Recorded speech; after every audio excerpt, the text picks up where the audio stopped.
미국에 있는 어느 선교사님이 목회 생활 다 잘 하시다가 선교사님으로 아프리카의 우지에 가셨어요. 가셔서 이제 한 마을 가장 우지로 들어가셔서 이제 복음을 전하십니다. 같이 사시면서.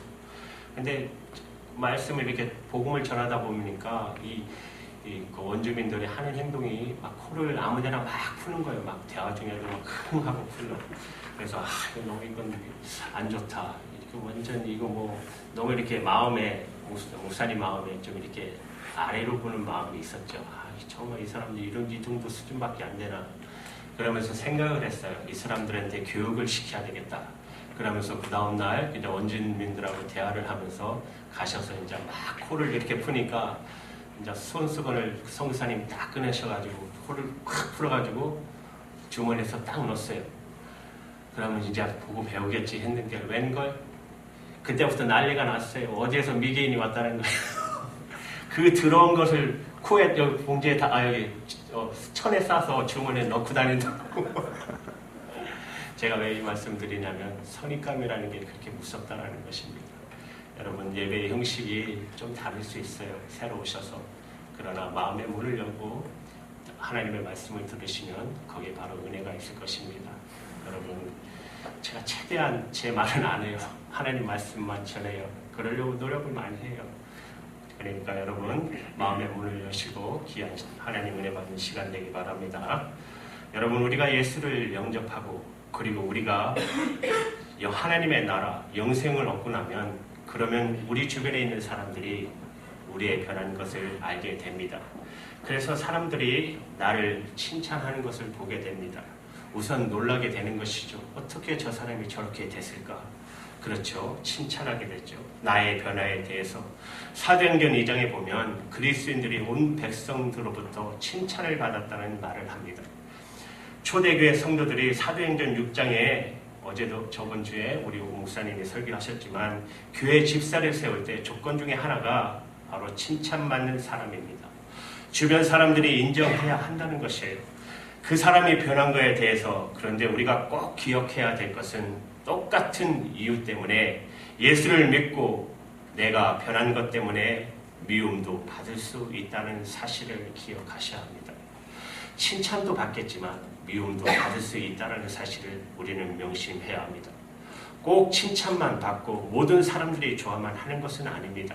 내가 예수를 믿고 예수님의 생명으로 살게 되면 미움도 받을 수 있습니다. 감리교를 세우신 여러분 존 웨슬리 목사님 아시죠? 존 웨슬리 목사님이 그러셨어요. 웨슬리 목사님은 원래 영국 국교의 목사님이세요. 그런데 웨슬리 목사님이 성령이 충만하셔서 다음에 충만하셔서 성령의 설교를 시작하십니다. 위선적인 신앙생활하는 그때 당시의 성도를 향해서 이렇게 신앙생활하면 안 된다고부터 그렇게 성령 충만해서 말씀을 전하기 시작합니다. 충만하신 신앙생활이 돼야 된다고 말씀을 증거하는 것에 대해서 당시의 교회 지도자들과 목사님들은 마음이 불편해지기 시작했어요. 그래서 설교단에 웨슬리 목사님을 세우지 않으시기 시작합니다. 할 수 없이 웨슬리 목사님이 성도님들과 감리교를 세울 수밖에 없게 된 것입니다. 어떻게 예수를 잘 믿게 되는데 이제는 정말 예수님이 내 주님이 되시는데 이제 정말 예수님이 내 주님이 되시는데 그런 사람이 됐는데 여러분 어떻게 미움을 받을 수 있을까? 사랑하는 여러분 예수님도 그러셨기 때문입니다. 오늘 본문의 말씀을 보시면 18절에 세상이 너희를 미워하면 그런 일이 일어날 수 있다는 것이에요. 18절에 세상이 너희를 미워하면 너희보다 먼저 나를 미워하는 줄 알라. 예수님께서 미움을 받으셨어요. 여러분은 보시는 이 십자가가 바로 미움받은 증거예요. 예수님은 온 인류를 구원하려고 오셨어요. 그런데 미움을 받으셨어요. 십자가에서 죽임을 당하셨어요. 그렇기 때문에 예수님의 제자들 똑같은 미움을 받을 거라고 그것은 당연한 거라고 말씀하시는 것이에요. 예수님이 미움을 받으실 이유가 없으셨어요. 여러분 예수님은 정말 미움을 받으실 이유가 없으셨어요. 오늘 본문 25절에 분명히 말씀하셨어요. 그러나 이는 저희 율법에 기록된 바 저희가 연고 바로 이유죠. 이유 없이 나를 미워하였다 한 말을 응하게 하려 함이니라. 사람들이 예수님을 십자가에 못 박았는데 못 박아 죽일 만한 죄가 없었어요. 그것은 이미 빌라도가 증거하지 않았습니까? 나는 이 사람에게 십자가에 못 박을 죄를 발견하지 못했다. 그런데도 유대인들은 예수님을 죽이고 싶도록 미워했어요. 예수님 십자가에 달리셨을 때 함께 달렸던 강도 둘이 있었지 않습니까? 한 강도는 예수님을 바라보고 구원을 받았어요. 예수님, 오늘 당신이 낙원에 갈 때 나를 데려가 주십시오. 예수님이 뭐라고 했죠? 정녕 나와 함께 있으리라. 구원 받았어요. 그런데 똑같은 예수님을 바라보는데 한 강도는 예수님을 욕하고 비방합니다. 내가 그리스도냐? 그러면 너와 나를 구원해봐라. 막말하고 욕하고 비난합니다. 예수님이 그 강도에게 그런 미움 받고 그런 강도로부터 비방받을 만한 무슨 일을 하셨나요? 아무것도 한 게 없어요. 그 강도에게 예수님이 어렵게 한 것도 아무것도 없었어요. 그런데 그 강도는 그냥 예수님이 미운 거예요. 여기에는 사랑하는 여러분, 영적인 문제가 있는 것입니다. 이유 없이 미워질 때는 영적인 문제가 있는 것이에요. 잘못한 게 딱히 있지 않아요. 우리가 세상에서 예수 잘 믿는 것 때문에 미움을 받을 때가 있지 않습니까? 거기에는 영적인 문제가 있어요. 사단이 미워지게 만드는 것이죠. 예수를 믿는 우리를 미워지게 만드는 거예요. 가족 안에서도 직장 안에서도 주변 사람 속에서도 미움을 받게 만들어요. 예수님께서 요한복음 7장 7절에 왜 예수님이 세상이 예수님을 미워하느냐 이렇게 말씀하세요. 내가 세상의 행사들 일이죠. 이를 악하다 증거함이니라. 세상에서 되어지는 일들이 악해요. 하나님 보실 때는 정말 심각한 악이에요. 예수님이 그걸 악이라고 말했기 때문에 미움을 받았다는 것이에요. 악한 것을 악하다고 말했다고 미움을 받았다는 것이에요. 여러분, 누구든지 자기가 자기 죄를 모르잖아요. 예수님께만 그것을 보실 수가 있어요. 우리가 예수 믿는다면 다 우리 자신이 죄인이라는 사실을 깨닫게 됩니다. 예수님이 우리의 눈을 열어주셨기 때문에 그렇게 가능한 것이죠. 여러분, R.A. 토레이 목사님이 계시는데 이 목사님이 한 번은 어느 남자 성도가 상담하기를, 목사님, 저는 비록 죄가 없다라고는 할 수 없지만 그렇게 큰 죄라고, 큰 죄인이라고 생각하지 않아요. 그런데 늘 목사님은 우리들이 큰 죄인이라고 말씀하시니까 제 마음이 불편합니다. 그랬더니 토레이 목사님께서 그 목사 성도에게 그러신 거예요. 그러면 우리가 한번 성경을 같이 읽어볼까요? 그러면서 마태복음 22장 37절 38절의 말씀을 같이 읽었어요. 우리 한번 같이 읽어볼까요? 이 말씀 37절부터 시작. 예수께서 가라사대 내 마음을 다하고 목숨을 다하고 뜻을 다하여 주 너의 하나님을 사랑하라 하시니 이것이 크고 첫째 되는 계명이요. 아멘. 그리고 그 남자 성도에게 묻습니다. 여기 크고 첫째 되는 계명이라는 뜻이 무엇이죠? 그거는 아주 대단하고 아주 제일 중요한 말씀, 계명이라는 뜻이겠죠. 그렇다면 형제님, 하나님을 마음을 다하고 목숨을 다하고 뜻을 다하여 사랑하고 계십니까? 그 남자 성도님이 대답을 하지 못합니다. 한참을 고민하다 그렇다고 말씀드릴 수 없습니다. 그리고 그 토레이 목사님이 그 성도의 손을 잡고 함께 기도합니다. 하나님, 저를 용서해 주십시오. 사랑하는 여러분, 예수님을 만나지 않으면 내가 지금 왜 죄인인지조차도 우리는 몰라요. 내가 정말 무슨 죄를 지었는지도 모른다는 말입니다. 하나님을 마음을 다하고 뜻을 다하고 목숨을 다하여 사랑하지 못한 것이 죄라는 사실을 세상 사람들이 어떻게 알 수 있어요? 그런데 이 말씀을 듣고 은혜 받은 사람, 그렇구나, 내가 정말 죄인이구나, 그래서 회개하고 예수님을 영접한 사람은 정말 복 있는 사람입니다. 그렇지만 여러분, 다 그렇습니까? 그렇지 않습니다. 아마 말씀을 들으면 이 방송을 또 보시는 분들은 불편한 사람들이 있을 거예요. 아니, 세상에 하나님을 마음과 목숨과 뜻을 다 사랑하지 못한 것이 제일 큰 죄라고 나는 인정할 수 없어. 그런 식으로 말하는 기독교 나는 정말 인정할 수 없어. 이런 사람들이 많잖아요. 예수님께서 죄를 죄라고 악을 악이라고 분명하게 보여준 것 때문에 오히려 미움을 받으셨어요. 예수님을 믿는 우리들도 똑같은 문제로 세상에서 미움을 받을 수가 있습니다. 여러분, 주기철 목사님 아시죠? 주기철 목사님의 아들 되는 주광조 장로님의 간증을 들은 적이 있습니다. 이런 말씀을 하셔요. 자기가 어렸을 때 아버님이 그렇게 경찰서에 끌려가서 고문을 당하고 하는 모습을 보면서 이해할 수가 없었다는 것이에요. 우리 아버지는 무슨 나쁜 짓을 했기에, 우리 아버지가 무슨 그렇게 매맞을 형편이기에 오라고 하면 오고 때리면 그냥 맞으시는, 자기가 볼 때는 너무너무 나약하신 분인데 왜 일본 경찰이 그렇게 우리 아버지를 눈의 가시처럼 생각하고 그렇게 핍박하는지 이해를 못하겠더라는 거예요. 주일철 목사님은 예수님을 사랑하셨고 우리 민족을 사랑하셨습니다.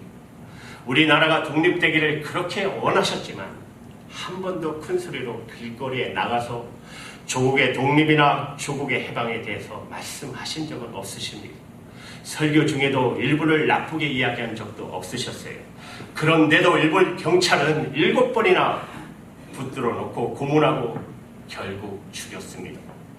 나중에 가서 알았어요. 이 아들이 너무너무 약하게 보이셨지만 붙들려 가면 붙들려 가고 때리면 그냥 맞을 수밖에 없는 그런 나약한 모습처럼 보였지만 어떤 고난도 두려워하지 않고 십자가의 길을 묵묵히 걸어가는 그 모습이 그렇게 그 일본 경찰들은 싫었다는 것이에요.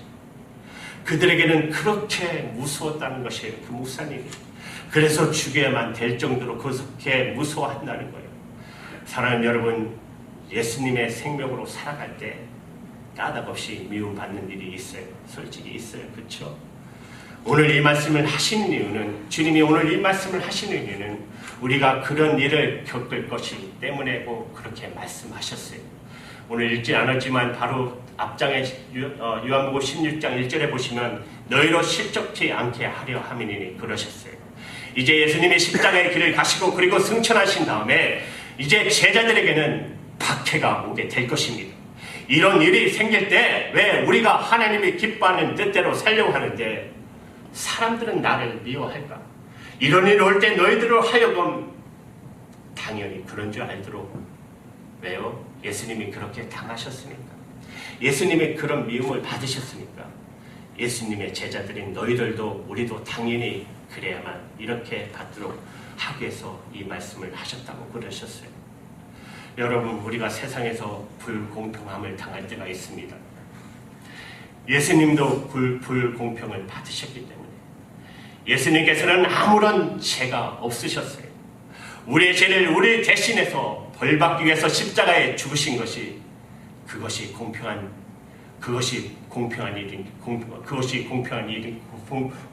것일까요, 여러분? 예수님이 십자가에서 고난당한 것이 그게 공평한 일입니까? 여러분, 그런 일을 겪을 때 불공평한처럼 보이는 일, 내가 합당한 대우를 못 받았다고 느낄 때, 이유 없이 미움을 받았다고 여길 때, 여러분, 예수님도 그렇게 하셨지. 예수님도 그렇게 하셨지. 그렇게 받을 수 있게 되기를 축복합니다. 이것이 우리가 정말 제대로 된 믿음을 가지고 있는 기준입니다. 나를 볼 수 있는 기준이에요. 사실 우리가 예수님을 믿기 때문에, 예수님이 내 생명이기 때문에 미움받는 일이 생긴다면 감사한 일이죠. 기도합니다. 감사한 일이죠. 진짜요. 왜 그렇죠? 내가 이제는 세상에 속한 사람이 아니라 라는 하나님의 증거예요. 이제 나는 세상에 속한 사람이 아니라는 증거이기 때문에 그래요. 내가 전에는 세상에 속한 사람이었어요. 19절 말씀 보실까요? 너희가 세상에 속하였으면 세상이 자기의 것을 사랑할 터이나 너희는 세상에 속한 자가 아니요 도리어 세상에서 나의 택함을 입은 자인 거로 세상이 너희를 미워하느니라. 여러분, 고난 안 받을 수 있어요. 여러분, 미움 안 받으실 수 있어요. 여러분이 예수 믿는 거 포기하면 돼요. 예수님의 생명으로 사는 거 포기하면, 그렇게 하면 미움 안 받아요. 그러면 세상 사람과 똑같아요. 세상 사람이 자기와 똑같은 사람을 왜 비난해요? 그런데 우리가 이제는 더 이상 세상 사람이 아닙니다. 저와 여러분은 세상 사람이 아니에요. 그러니까 미움을 받는다는 것이에요. 그러므로 예수님의 이름으로 미움 받는 일이 생기면 감사한 것이죠. 할렐루야죠, 진짜로. 그런 믿음이 우리에게는 있어야 합니다. 예수님은 제자들이 그런 믿음으로 서기를 원하셨어요. 예수님은 한 걸음 더 나가서 미움받는 것이 축복이라고 말씀하셨어요. 미움받는 것이 여러분 마태복음 5장 11절 말씀에 나를 인하여 너희를 욕하고 핍박하고 거짓으로 너희를 거스려 모든 악한 말을 할 때에는 너희에게 복이 있나니 기뻐하고 즐거워하라. 하늘에서 너희 상이 큼이니라. 너희 전에 있었던 선지자들이 이와 같이 핍박하였느니라. 혹시 여러분 없는 말로 여러분들을 모함을 당하고 사람들이 여러분을 욕하고 여러분을 핍박하고 그런 일이 여러분이 겪으셨습니까? 예수 잘 믿는 것 때문에 그렇다면 여러분 기뻐하고 즐거워하십시오. 왜? 하늘에서 상이 큽니다. 여러분 오늘 시간에 여러분 자신에게 물어보십시오. 나는 세상에서 미움을 받아본 적이 있나? 미움을 받았다면 기뻐하고 즐거워하십시오. 하늘에서 상이 크기 때문입니다. 하나님은 다 알고 계세요. 한 번도 미움 받은 적이 없어요. 여러분 오늘 예배 끝나고 나온 다음에 여러분 기도하시기 바랍니다. 여러분 기도하셔야 돼요. 여러분 우리의 믿음은 검증돼야 합니다. 하나님은 그렇게 하시기를 원하세요. 고린도전서 4장 19절 20절에 보면 이렇게 말씀했어요. 그러나 주께서 허락하시면 내가 너에게 속히 나가서 교만한 자의 말을 알아볼 것이니라. 오직 그의 능력을 알아보겠노니 20절에 하나님의 나라는 말에 있지 않고 오직 능력에 있음이니라. 인도의 선교사님으로 있었던 제가 참 존경하는 선교사님이세요. 스텔리 존슨 선교사님이 고민이 하나 계셨어요. 왜냐하면 인도의 복음을 전해보니까 아직도 지금도 인도는 계급사회잖아요. 지금도 마찬가지고 그 전에도 그랬고 제일 하층 계급, 천민 계급은 그래도 예수님의 복음을 받아들이는 사람들이 있는데 그 인도의 최상층 계층에 있는 사람들은 예수의 복음이 들어가지 않는 것이에요. 그것이 스텔리 선교사님의 고민이었어요. 그런데 어느 날 교육을 잘 받은 엘리트 계층인 최고의 최상층 사람들과 대화하는 시간이 있었어요. 그들에게 왜 당신들 예수를 안 믿으십니까? 그랬더니 그들이 그렇게 말하더래요. 선교사님들이 인도에 온 선교사님들이 올바른 방식으로 우리에게 다가온다면 우리가 예수를 안 믿을 이유가 없다. 우리도 예수가 누구인지는 안다. 그렇게 이야기하더래요. 아니 우리가 어떻게 가는 것이 올바른 방식으로 가는 겁니까? 그때 그 인도 사람들이 하는 이야기가 선교사님들부터 예수님을 제대로 믿는 것입니다. 아니 우리가 예수를 제대로 믿지 않는다는 말입니까? 그랬더니 그들이 뭐라고 이야기했는지 아십니까? 우리들이 다 영국이나 미국에 가서 공부를 했습니다. 우리가 영국이나 미국에 갈 때 그곳은 정말 예수를 잘 믿는 사람들의 나라라고 알고 갔습니다. 왜? 선교사님들이 거기서 왔으니까. 자기들이 갈 때는 거기는 뭔가 다를 줄 알았다는 거예요. 그런데 영국이나 미국에 가서 우리 인도 사람, 우리들이 피부 때문에 사람 취급을 받지 못하고 인종차별 당하는 일을 겪으면서 이것이 예수 믿는 사람들이에요. 예수님께서 이렇게 가르치신 건가? 그렇게 예수를 잘 믿고 주일마다 그렇게 교회 가서 예배를 드리는데 그래서 인도까지 선교사를 보내준 그 나라 사람들이 사는 곳을 보니까 예수 믿는 것이 이 모양이라면 우리 예수 안 믿을 거야. 당신들부터 예수 잘 믿으십시오. 여러분 우리가 예수 믿는 것은 우리의 삶의 능력으로 반드시 검증이 돼야 됩니다. 여러분 내가 진짜 예수님을 믿는 것이 우리 삶으로 검증을 받아야 돼요. 그러면 무엇이 그것을 검증해 주죠? 우리가 정말 예수님의 생명으로 산다면 그렇다면 나를 미워하는 자도 축복할 수 있어야 됩니다. 세상에서 내가 미움을 받을 수 있다는 사실을 아는 것, 그리고 내가 세상으로부터 미움받는 것이 오히려 감사하다는 것, 그게 축복의 조건이라는 것을 내가 깨닫고 나면 세상에서 나를 미워하는 사람을 우리는 축복할 수가 있습니다. 예수님이 그것을 원하세요. 예수님이 정말 원하시는 것이에요. 예수님이 그렇게 하셨기 때문에 그래요. 예수님은 단순히 미움만 받으신 게 아니라 예수님이 십자가에 달리실 때 당신을 십자가에 못 박아 죽이는 사람들을 향하여 하나님께 간절히 기도하지 않았습니까? 하나님 아버지, 저희들이 하는 것을 저희들이 모릅니다. 저희들의 죄를 용서해 주십시오. 자기들이 하는 것을 알지 못합니까? 예수님은 자기를 핍박하는 자를 위하여 간절히 기도하셨어요. 그리고 제자들도 그렇게 하기를 원하셨어요. 그래서 오늘 이 말씀을 주셨어요. 여러분, 스데반 집사님 아시죠? 스데반 집사님이 그렇게 했지 않습니까? 돌에 맞아 죽을 때 스데반 집사님은 자기를 향해 돌을 던지는 그들을 향하여서 무릎을 꿇었어요. 그리고 간절히 하나님 앞에 큰 소리로 주여 이 죄를 그들에게 돌리지 마십시오. 그리고 그를 섬기하셨어요. 예수님께서 그렇게 하셨으니까요. 스데반도 그렇게 하신 것입니다. 그래서 무슨 일이 일어났어요? 아무 일도 일어나지 않았어요. 스데반 집사님은 그냥 죽었어요. 사랑하는 여러분, 그렇지만 여러분 역사는 길게 보셔야 합니다. 그날 돌에 맞아 죽으면서 자기에게 돌을 던지는 이들을 향하여 기도하는 스데반의 집사를 지켜보고 있던 한 사람이 있었습니다. 바로 사울입니다. 바울입니다. 그는 스데반 집사를 죽이는 것이 하나님의 뜻이라고 믿었던 사람 중에 한 사람입니다. 그런데 스데반의 집사가 죽으면서도 오히려 자기에게 돌을 던지는 이들을 향하여 축복하는 것을 보고 충격을 받았어요. 이것이 뭘까? 이것이 뭘까? 그가 이제 다메섹 도상으로 공문을 받아가지고 그 길을 떠나갈 때 다메섹 도상에서 그 예수님을 만납니다. 주인이신 예수님을 만나요. 사울이 변하게 되죠. 그리고 바울이 되는 것이죠. 그가 이제 부활의 예수님을 증거하러 가다가 빌립보에서 예수님의 부활의 소식을 전하는 것 때문에 그는 매맞고 옥에 갇히지 않습니까? 그때 스데반의 집사를 생각했을 것입니다. 스데반 집사도 이보다도 더한 일을 만났을 때 얼굴이 천사와 같고 오히려 자기를 향해 돌 던지를 향하여서 축복하고 기도하지 않았습니까? 그 기도 때문에 사울이 이렇게 바울이 된 거잖아요. 그걸 생각하니까 매맞고 옥에 갇혀서 있지만 그 입에서 찬송이 터져나왔어요. 그랬더니 지진이 일어나서 감옥이 다 열렸잖아요. 그러면 도망가면 되잖아요. 여러분, 억울하게 감옥에 갇혔는데 감옥 문이 열리면 여러분 어떻게 하시겠어요? 이것이 하나님의 뜻이구나 하고 도망가야 되잖아요. 사도 바울은 도망가지 않았어요. 왜요? 간수장을 생각했어요. 자기가 도망가고 나면 간수장은 채용당하게 됩니다. 아니, 간수장을 생각할 게 뭐 있어요? 아무 죄도 없는 자기를 그렇게 때리고 옥에 가두었던 그 사람을. 그러나 여러분, 스데반 집사님을 생각하니까 도망갈 수가 없는 거예요. 간수장이 아니냐 다를까?